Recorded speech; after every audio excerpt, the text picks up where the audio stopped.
Hello friends, Siragadikka ஆசையில் இன்றைக்கி என்ன நினச்சுன்னு பார்க்கலாம். நம்ம முத்து வந்து ஸ்டேஷனில் கம்ப்ளைண்ட் பண்ணி செல்வத்தை கூட்டிகிட்டு போகிறாரு.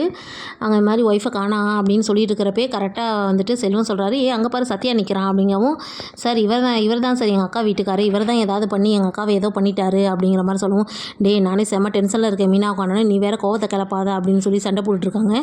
போலீஸ் வந்து என்ன உங்கள் குடும்ப சண்டை எங்கே வந்து வச்சுட்ருக்கீங்களா, என்னாச்சு அப்படின்னு கேட்கவும், இல்லை சார் என் ஒய்ஃபை காணா மதியானத்துலேருந்து அப்படின்னு சொல்லவும், சரி எப்படி இருந்தாலும் ஒரு நாள் முடிஞ்சால் தான் அதை கம்ப்ளைண்ட்டாக எடுத்துக்க முடியும் அப்படின்னு சொல்லி, பாருங்கள் நாளைக்கு காலையில் கூட வந்துடலாம் அப்படின்னு சொல்லி சமாதானப்படுத்தி அமுச்சு விட்றாங்க. எங்கள் அக்காவுக்கு மட்டும் ஏதாவது ஒன்று சும்மா விட மாட்டேன்னு சத்யா டென்ஷனில் போயிட்டாரு. அடுத்து பார்த்தா அவரும் பல இடத்துல வந்து செல்வத்தோடு தேடி பார்க்குறாரு, ஆனால் எங்கேயுமே இல்லை. எனக்கு ரொம்ப பயமாக இருக்குடா, அவளை பார்த்தா தாண்டா எனக்கு மனசு திருப்தி ஆகும் அப்படிங்கிற மாதிரி முத்து சொல்லிட்டு வீட்டுக்குள்ளே போகிறாரு. கரெக்டாக நம்ம மீனா வந்து வராங்க. உடனே மீனா அப்படியே கட்டி பிடிச்சி அப்படியே அழுகிறாரு. ஏங்க என்னாச்சு? சரி நீ எங்கே போன, ஏன் சொல்லிட்டு போக மாட்டியா, நான் எவ்வளோ பயந்துட்டேன் தெரியுமா அப்படிங்கிற மாதிரிலாம் சொல்லிட்டு இருக்காங்க. உடனே விஜயா இருந்துட்டு, ஆமாம் வீட்டில் இருந்தால் சமைக்க சொல்லுவாங்களேனே போயிருப்பா அப்படின்னு அவங்க வழக்கம் போல் ஆரம்பிச்சிட்டாங்க.